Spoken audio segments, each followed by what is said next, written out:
Hello and welcome to the Wild Side. This is your host, Kight, and that was Jake Bug with Lightning Bolt. And on this week's show, I want to talk over some of the most recent science news, and there is quite a variety of stuff that's happened over the last week or so, so I'm going to go all over the place in today's broadcast, but I do want to start off with, as you might have guessed, lightning. And in particular, I want to think about volcanic lightning. And the reason that this has made the news is that there is a team of researchers that has managed to recreate volcanic lightning in a laboratory setting. And of course, I have talked about volcanoes before on the show, and if you've listened to that episode, you'll know that volcanic eruptions are some of the most powerful events that we can possibly see on Earth, and especially some of the most powerful geologic events. And that is because there are things like lava and ashes and ejecta and earthquakes and all sorts of things that are associated with the eruption of a volcano. And what isn't really as well understood as all of those things that I just mentioned is lightning that often accompanies volcanic eruptions. And it's frequently observed in particular with explosions that are very eruptive. So, for example, when you've got an ash plume which comes shooting out of the volcano. And just to remind you, in case you didn't hear that last show, an ash plume is something that has a bunch of little particles that are less than 2 millimeters in diameter. So basically it's a whole bunch of rock that's been pulverized into the form of ash and then is spewed up into the air with all of the pressure that's coming up from under the earth. And the electrical discharges that accompany those bursts of ash are very difficult to study in actual volcanic situations. Obviously, it's quite hard to get materials up there that can actually collect all these readings that then wouldn't be destroyed in the process of the eruption itself. Sometimes you might not know when these eruptions are going to happen either. They aren't always easy to predict. And so ultimately, we just don't know a whole lot about these sorts of things. And researchers are quite interested in them because they want to understand why the electricity is generated to begin with and how we might be able to use the presence of that electricity to understand more about volcanic activity. And what's recently happened is that researchers from LMU University, which is in Germany, have managed to create volcanic lightning in a laboratory setting using a device known as a cylindrical autoclave. And this is basically like a giant pressure cooker, and it has an extremely hot oven that allows them to simulate the sorts of conditions under which volcanic ash plumes would actually be generated outside in the wild. And what these guys did was that they had this steel autoclave and they added real volcanic ash to it, and they sealed the top with a copper plate, and then they ejected a whole bunch of gas into the system so that it's a closed system, so it's got that lid on top, so they're just putting more and more gas in there, which means that the pressure is becoming higher and higher, and eventually it was so high that it broke through the copper plate, and all of the ash went everywhere, and of course the electricity was generated. And what actually happened in a bit more detail is that the ash samples on the inside underwent a process called instantaneous decompression. And that's exactly what would happen when you've got the particles underneath the crust that are being flung out during an explosive eruption of a volcano. So the gases are escaping and condensing. This allows the formation and appearance of small particles, and that facilitates the discharge of electricity. And overall, all the readings that they took in the lab indicated that the situation that they created inside was very similar to the one that people have seen outside in nature with actual volcanoes. And another thing that's quite interesting is that they did a few of these and made measurements at the time. And they found that the amount of electrical activity that they noticed, so the amount of lightning, if you like, that they were able to generate, was associated with the amount of ash that was ejected during an eruption. So this means that in real life, if you have a volcanic eruption that has these ash plumes and you've got lightning as well, then you could use the one of those two things that you see much more easily to make some predictions about the other, to make some measurements. So of course lightning is going to be much easier to see than the ash, because the ash can be very hard to quantify because it's ejected up into the air and then kind of travels around before it falls back down. You don't always know how thick it is when it's up there, when it's being ejected from the volcano, when it's sitting up in the air. So it's hard to kind of quantify the total volume. But what you can do is look at the lightning, as the lightning is being is coming out of the volcanoes, and you can take some measurement of how often it is happening, how long they last, and kind of get some cumulative amount of how much electricity there is. And once you know that, you could then use that to get an estimate of how much ash content might be in those plumes. And if you remember when we had the Icelandic eruption a few years ago, that was a really important variable to know about because it can disrupt, for example, the airplane engines and the devices that are kind of in the vicinity, so electrical devices and transport devices. So getting an understanding of how much ash is out there can actually have a really useful purpose in modern life, because it can help people kind of say, well, is this a dangerous situation, or can we travel at this point? You know, is it going to coat the earth in several inches of ash, and is that going to cause problems with agriculture, for example, or will this kind of disperse because it's actually quite mild? So it allows you to get an idea of how heavy an impact the volcanic eruption will have on the nearby people. And another thing that it seems to be quite good at estimating is mass eruption rate. And so just like the ash content, mass eruption rate is quite hard to measure in real life, but it is really important to know so that you can gauge the impact of these events. So cumulatively, all of this information is something that could help us improve our ability to respond to real-life volcanoes. And also, it's just really amazing that you've got researchers who are able to create this massive natural thing on the small scale in the laboratory. So kind of similar to this topic, I also want to mention something that you guys might have seen in the news, because it has made quite a lot of press and a lot of headlines, and there are really good images to go along with this.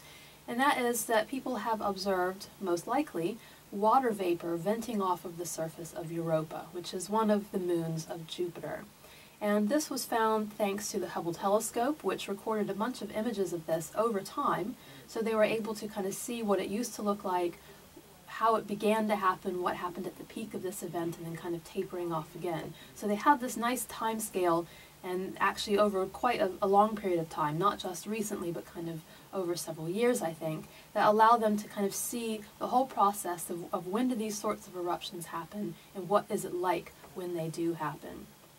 And as I'll talk about a bit more later, they don't know for sure that it's definitely water vapor, but they think that it is. And these plumes that they found were seen just above the south polar region of the moon.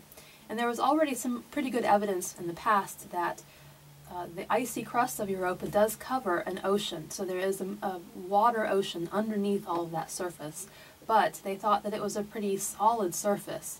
And the fact that they could see plumes coming up out of that suggests that actually there might be some weak spots, or maybe even some completely open holes through which the water can escape from that icy cover. And this is really exciting, because if we were to ever send some sort of an exploration device, or even to go there ourselves, and maybe in the distant future, then this means that it actually might be a lot easier for us to access that underwater ocean, rather than having to drill through meters and meters and meters of ice. There might be some vents that are already there that we could kind of use as little pathways to help us get down there in order to get samples, or to even harvest water for our own use. And one of the things that researchers think might actually be kind of a culprit here, if you like, is something known as lineae, and these are long cracks on Europa's surface that they think might be allowing the water vapor to vent into space. So that those might be kind of weak areas through which pressure underneath could allow the vapor to come up and eventually go to where it can be seen by the Hubble telescope and measured. So, as I said, the findings, all of these images, were compiled over time by a bunch of photographs that the Hubble was taking, and so this allowed these before and after comparisons. So the researchers could see this whole process of the eruption happening. And they were able to distinguish water vapor from other features, so things like charged particles that might be kind of coming over from Jupiter's magnetosphere, or materials that were flung up by meteor strikes, or any kind of other thing that might have just happened to be in the atmosphere that might look kind of like these water particles. And the reason that they're able to be fairly certain about what they think this is that when water molecules are broken apart by electrons, and this happens along the magnetic line, so it's kind of like an aurora type situation like what we have here on Earth. When this happens, you've got hydrogen and oxygen atoms that become quite excited by the electrons, and they produce this sort of glow. So like I said, just like our aurora. And so researchers were able to pick up on that glow and tell that they were looking at water, because the hydrogen and the oxygen are doing this thing that other particles, for example like dust, wouldn't actually do. So it's that very specific glow that is a telltale sign of water. And the intensity of these plumes that they detected was varying over time, and this variance was related to Europa's orbital position. So only when the moon was absolutely at its furthest distance from Jupiter would they ever see these plumes, and never when it was a bit closer. So they think that there might be some relationship between what's happening in the orbit and what's happening with the water. And specifically, they think that there's probably some effect of the differences in gravitational pull of Jupiter. So of course, Jupiter is a massive planet, and it does have quite a large gravitational pull. So when you've got this force acting on the moon, and when it's just in the right position, and when the waters are just in the right orientation, it seems that the tidal forces are kind of aligning and creating all of this stress that maybe is pushing open the vents only at that time. So they might be kind of closed most of the time, but when the pressure is enough, it kind of forces them open a bit and allows the gases to escape. And there's growing evidence for this, and it provides further support for the fact, like I said, that there is this subsurface ocean on Europa. So obviously, unless we actually go there and use devices to measure, it's hard to say for sure whether there is this ocean on the moon. But all of this stuff kind of comes together and forms this really convincing story, lots of evidence supporting this idea that this is what's happening on that moon.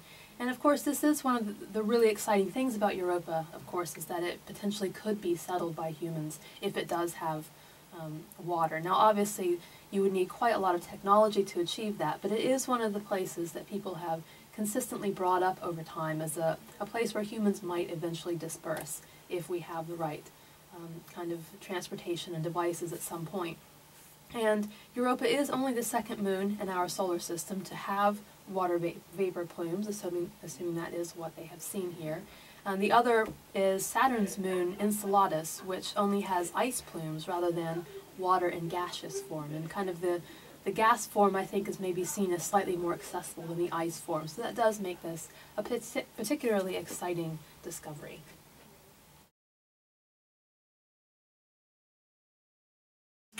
Welcome back to The Wild Side. That was Joan Osborne with Holy Waters. And on today's show, I am doing a run-through of some of the most recent science news. And the next item on my list is the finding that sponges are probably not the oldest animal. In fact, they have been replaced as the most basal of our ancestors by something called comb jellies. And this is interesting because science have long thought that sponges were the most basal of all animals. But now that they have some new genetic evidence, they're having to kind of rethink this. And it doesn't just affect whether sponges are at the base or whether comb jellies are at the base. It actually kind of makes people think all over again about how certain features developed and how those were then passed on to other animals. So it's really kind of calling into question a lot of stuff that we thought about early animal evolution, and that's why this is such an exciting discovery. And I feel like almost every week when I do recent science news, I come up with some new thing that has been discovered because of genetic breakthroughs. And it's true that genomic and genetic analyses are really changing everything, because we're able to find out so much more information and such different information than we ever had access before, and it's allowing us to really fill in a lot of gaps and search for whole brand new questions than we ever could have done before. And so this is just a really kind of fun and interesting thing to look at, just specific to this particular case and animals and animal evolution, but also just thinking about the real power of this particular technique. So sponges in general have previously thought to be pretty simple animals, and that's because they don't really have complex cell types, so things like neurons and muscles, for example, and so they seemed to be kind of a really likely basal ancestor that was made up of lots of simple things that kind of happened to be living together, all these cells in the same place. And then later, as these things kind of worked together more and more closely to do certain particular tasks, that's when you had this kind of specialization and the formation of organs and systems within bodies, and that's where we would have given rise to the other sorts of animals that we know today. And the reason that this is thought to be a pretty logical conclusion is that if you had something more complex as the first ancestor, then that suggests that potentially the more complicated systems that we see today, so like I said, things like neurons and muscles, those might have actually evolved multiple times. And the idea that something that complicated could evolve multiple times, we do know that this has happened in the past, but you also think, well, that's just not as parsimonious an answer. It seems unlikely that something that complex would happen on multiple different occasions when you also could just have it happening once at the very bottom of the tree and then have those things handed down to everything else. And of course, that does sound very logical, but if you then collect a bunch of genetic information that tells you otherwise, you do have to call this into question, and that is exactly what's happened here. And what's happened is that we had a bunch of different animal groups whose genomes had been previously sequenced, but we had one single group, the ctenophores, that hadn't yet really been looked at. And this is the group into which comb jellies have been classified. And the other four major animal lineages that have been sequenced are sponges, which are porifera, flat invertebrates, or placozoa, jellyfish, or cnidaria, and animals with left-right symmetry, and that's things like us, and those are called bilateria. So all of these things have previously been sequenced in some format or another, one or other species within each of those groups, and ctenophores had never previously been looked at. And that's just because we haven't had the time yet. Researchers have only somewhat recently developed these techniques, and it's taking them a while to get through all these different groups of animals. And the species that was looked at here, in this case, from the ctenophores, is a comb jelly known as Minmiopus leidii, which comes from the western Atlantic. And these animals have roughly 150 million base pairs, which is actually, it sounds like a really large number, but it's much smaller than the number that we have. So we have about 3 billion base pairs. So these are much easier to sequence and to annotate, so to kind of look for genes that look similar to genes that we have, and to try to get an idea of what all these little bits of DNA do when they're working together, and then to try to get an idea of how those things are kind of similar to other organisms within the animal family. And the research that or the studies that they've been able to do with all of this, they've been able to compare all of these things across lots of different species and get an idea of when different animals branched away from others as they were evolving over time. And one of the things that they kind of focused on was the idea, or the fact, that comb jellies do have muscle cells, but they don't have a whole lot of the genes that specify different types of muscles. So, heart muscle, for example, is different from the muscles in your legs that help you run. So we have lots of different types of muscle. And the fact that comb jellies do have muscles, but not these distinctions between the different types, suggests that muscle cells would have evolved independently in comb jellies after they diverged from other species. Another thing that they focused on was the nervous system. So jellies have quite a simple nervous system known as a nerve net, and this contains lots of genes that are involved in other animals' nervous systems as well. And some of these genes they share with sponges, which indicates that sponges did have the capacity to support some sort of a nervous system, even though they don't have one. But that was inherited from maybe earlier ancestors that were similar to the comb jellies, and then it was lost at some other point. So you've got multiple evolutionary things happening here, lots of things developing or being lost at multiple time points, rather than that one kind of simple thing where you think, well, they didn't have it to begin with, and then they developed it later, and then just passed that on to other offspring and to other species that evolved. So in other words, just to kind of summarize that in a bit more scientific wording, it does appear that the complex cells, such as neurons and muscles, were lost multiple times during evolution, so between the jellies and later sponges, or evolved independently in the ctenophores and the other early animals. And neither of these things is a view that was previously considered to be that likely, just because it is, scientists are always after parsimony and looking for the fewest number of changes that have to happen, because that's just usually the more likely scenario.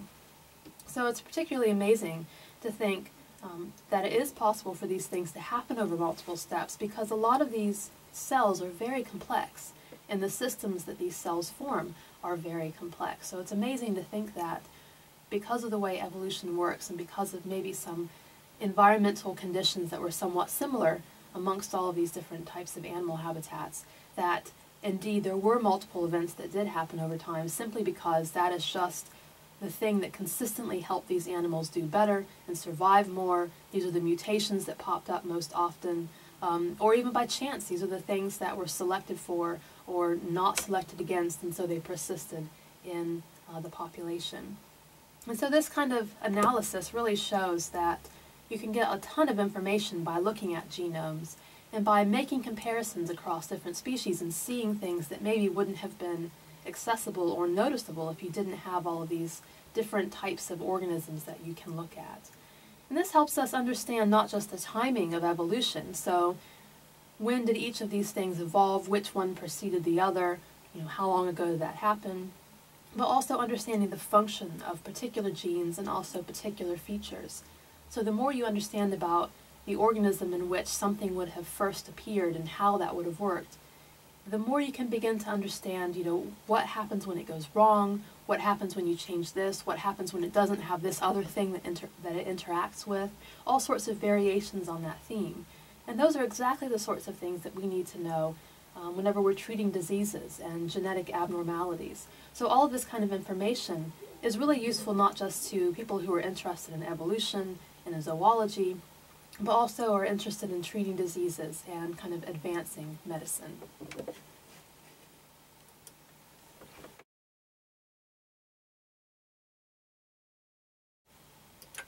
Welcome back to The Wild Side. This is your host, Caitlin Kight, and that was Temple Cloud with One Big Family.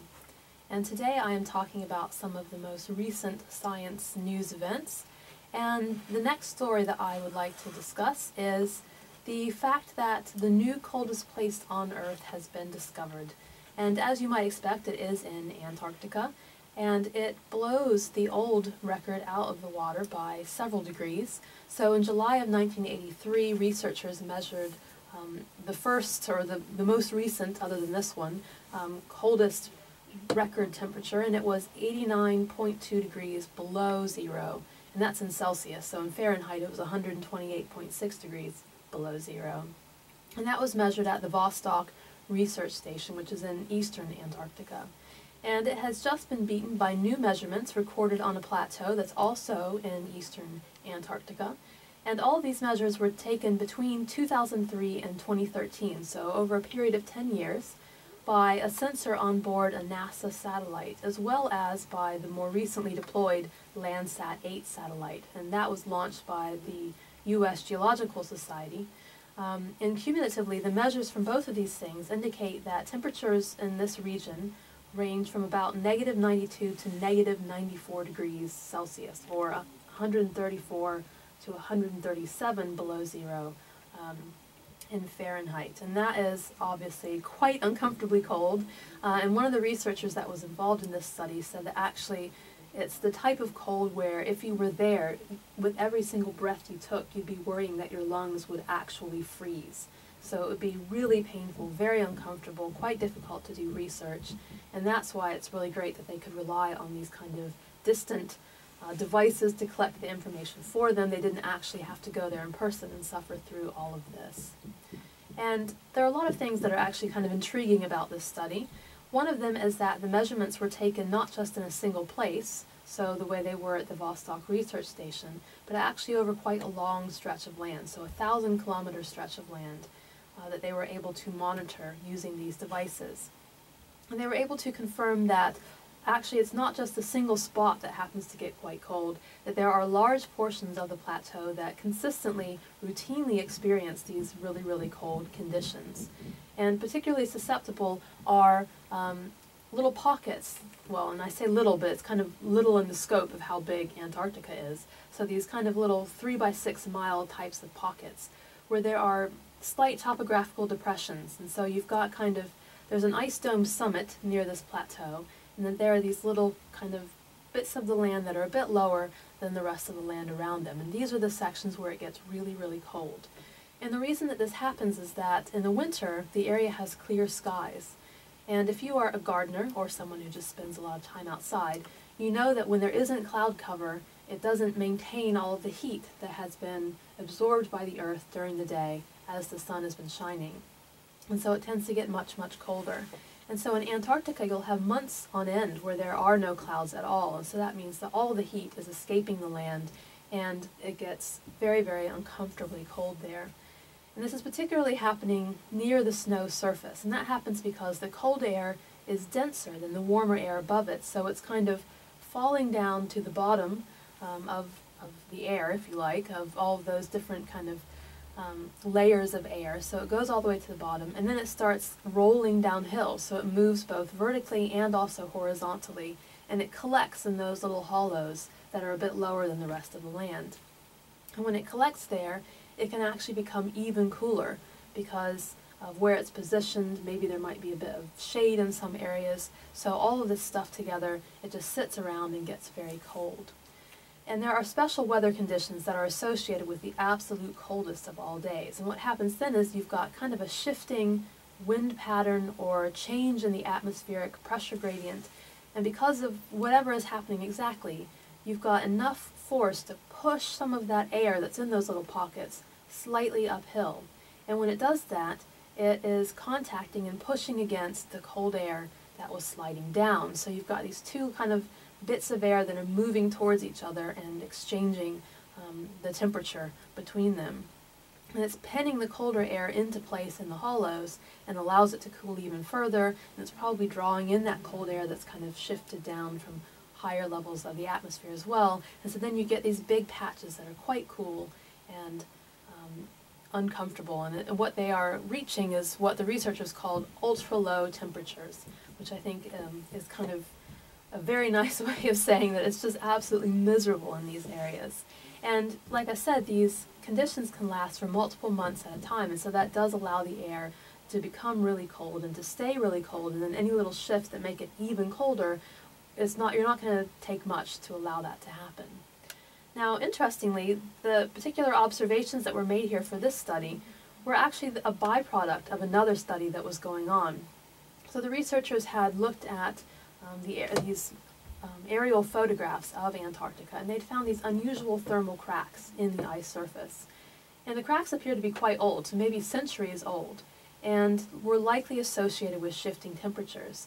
So they were kind of interested in figuring out how it was that these cracks might have formed. Do they go away? Do they come back again? Are they there all the time? So they wanted to understand the dynamics of these particular features on the land. And what they found was that during the winter, the temperature is so low that the upper layer of the snow is actually shrinking and reducing in volume, and that tension is causing the cracks to form. And actually, I guess this is kind of similar to what happens with our roads. If you live in a really cold area of the country, sometimes the roads will start to form cracks because of that change in temperature. And because they noticed all this, and they knew it was associated with the thermal environment, they wanted to get a better idea of just what kinds of extremes they were talking about here. What was the warmest? What was the coldest? How often was it shifting in between these two things? And so they started to look through all this backlog of data that they had on the temperature conditions in order to get some really accurate measurements of what it was like there in Antarctica. And they did expect, when they went into the study, to find a place that was extremely cold. But what they didn't expect was that there would be kind of a big strip along that high altitude area where there would be lots and lots of sites that were routinely reaching very similar cold temperatures. And because it's not usual that you have this kind of coordination of conditions across a large spatial area. And when they described this in the press release, they said that it's kind of like if you had a big patch of the U.S., for example, where basically from Idaho all the way over to Wisconsin, you would have this massive hundreds of miles of land that were all exactly the same. So here I guess that would be analogous to saying that basically from the top of Scotland all the way down to the bottom of Cornwall, you've got kind of similar weather conditions. So that is quite a large area of land that would be exactly the same, rather than having kind of little regional shifts in one direction or another. So what they think, after having looked at all of this, is that maybe there's a physical limit that prevents the plateau from becoming any colder than it actually was in their measurements. So they did consistently see it kind of going to that 134 below, if you want to work in Fahrenheit, or -94, whatever it was.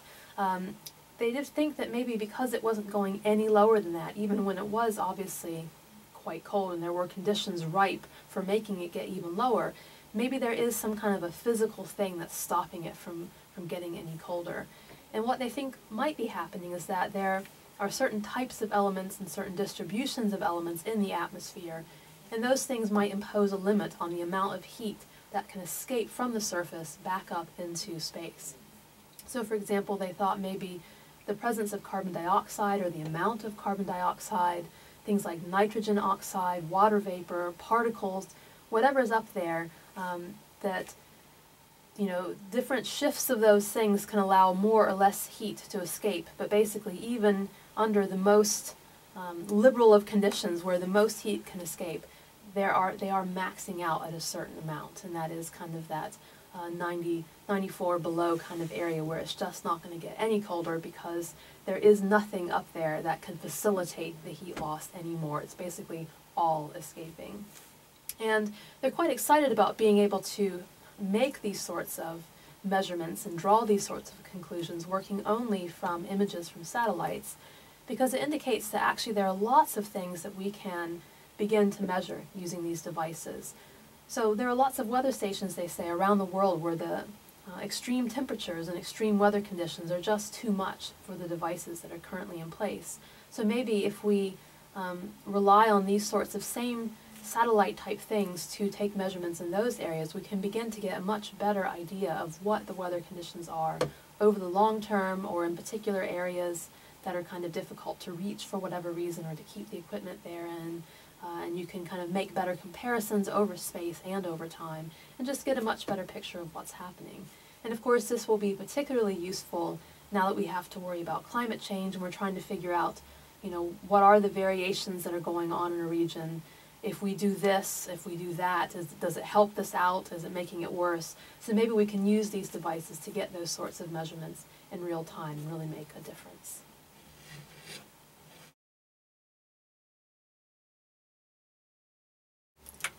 Welcome back to The Wild Side. This is your host, Caitlin Kight, and that was Bill Callahan from the High Fidelity soundtrack singing Cold-Blooded Old Times. And I have chosen that song because I want to talk about some cold-blooded species, and those are lizards. And the reason that these guys have made the news is that scientists from the University of Utah have found that when monitor lizards are breathing, the air that they are inhaling and the air that's circulating through their respiratory system is mostly moving in a single direction as it goes through their lungs.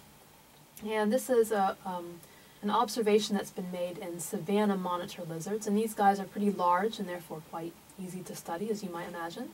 And the researchers were able to use a couple of methods in order to look at the lizard lungs. So one thing they did was they used CT scans, and also they made 3D images of lizard lungs.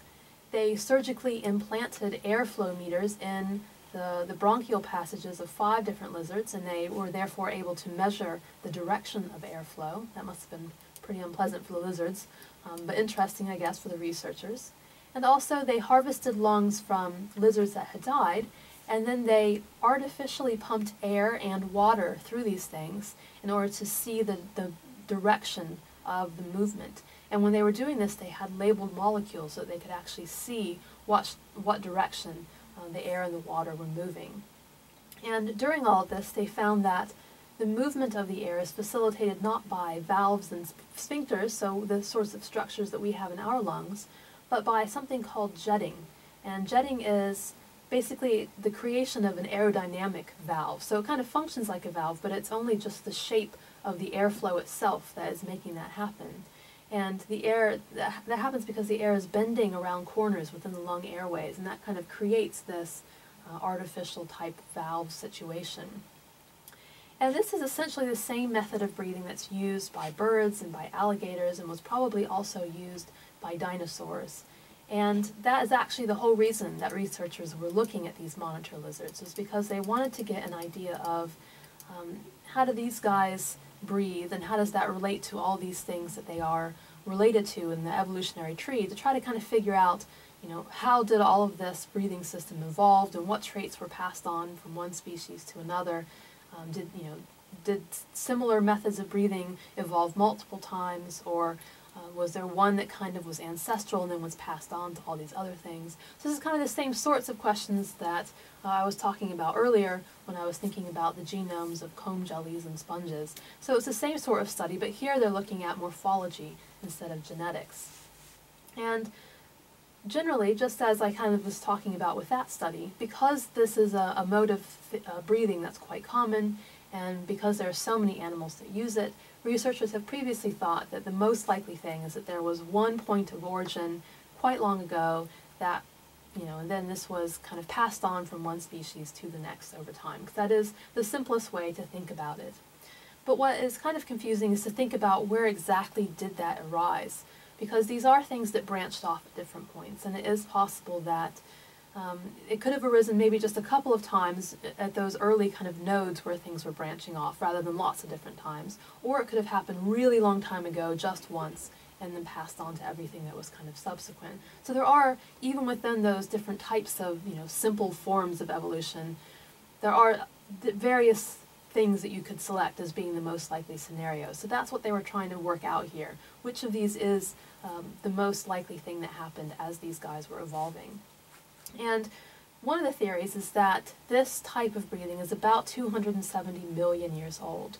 And that actually is quite a bit older than they previously thought. So previously, they thought that this mode of breathing happened about 250 million years ago.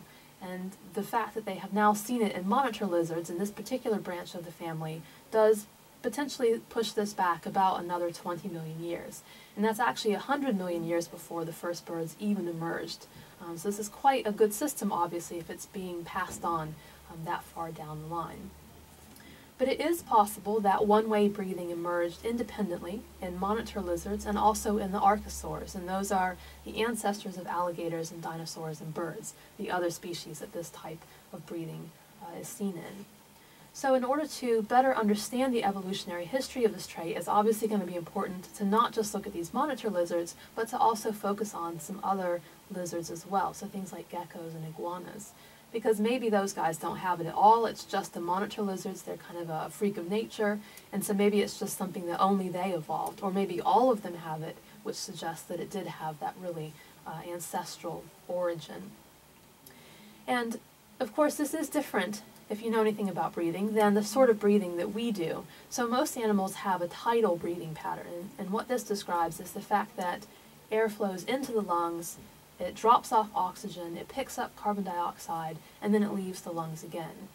But in birds, we have a mostly one-way system that has small amounts of tidal airflow, so there might be little pockets where it's kind of going in and out, but mostly it's just going in a continuous loop around the lung, during which the oxygen and the carbon dioxide exchange occurs. This is a mechanism that's particularly beneficial for organisms that are living at altitude or that are passing through high altitude areas where there's less oxygen. So for example, there are some species of migrating bird, particularly waterfowl, that go extremely high up in the air, and they're able to do this, they're able to get enough breath, not just to be there, but to actually do a lot of physical exertion, so to fly quite athletically, because they have this really good mode of breathing and they're really able to exchange that oxygen. Now in 2010, I think it was actually the same researchers that did this particular study, they also looked at alligators. And so they found that this type of breathing was not only in birds, but also in alligators. And that was what led them to believe that this is probably a trait that evolved in the crocodilians prior to 250 million years ago, which is when the birds and the crocodiles split into separate evolutionary lineages. So the fact that you do see it in both suggests that there was a common ancestor of both of those guys at least 250 million years ago. But the fact that they now have also added monitor lizards, as I said earlier, does push this back even further, because these guys were all related to something called the diapsids, and these were cold-blooded ancestors of the archosaurs, which I mentioned before, so alligators, dinosaurs, and birds, and also another group known as the Lepidosaurimorpha, which are the lizards and the snakes and the tuataras. So because all of these things maybe have this, you then have to go back even farther to that common ancestor of all of these different organisms. And that's what has pushed it back to about 270 million years ago, when this particular type of morphology would have arisen. And this breathing mechanism might have been particularly useful to those early animals because, just like those high altitude conditions, way back in the day, the atmosphere had very little oxygen. So of course, this would have been a really nice technique in a time when there was much less air to breathe, or much less usable air, I should say, to have a particular type of breathing apparatus that allows you to maximize what you're getting out of each breath. Makes a lot of sense. And so that does kind of fit together. But one thing that's still puzzling the researchers, and the reason that they do want to survey other species in addition to the monitor lizards, is that if this did arise later on, so if they don't see this in any other lizard except the monitor lizard, that would suggest that maybe it did arise later on. The monitors were just kind of off on their own. And if that is the case, it is a bit harder to explain, because at the time that it would have emerged, at the time that these species were kind of coming into being, oxygen levels were much higher. So it makes no sense that this particular type of feature would have evolved. There was no reason to extract that much oxygen, or to extract it quite that efficiently. So in some cases, this has answered a lot of questions, this particular study, but it's also potentially raised some others. And the researchers really do have to go out there and get some more data if they want to kind of make heads or tails of this and really figure out that little bit of evolutionary puzzle. And on that note, I am going to leave you with Delilah singing Breathe. But before I do that, I just want to say this is the last new broadcast before Christmas and before the new year, so it's going to be a few weeks before I come back. So I just hope you all have a very good holiday, whatever it is you're doing, wherever it is that you're doing it. And I will talk to you again in the new year. Thanks for listening.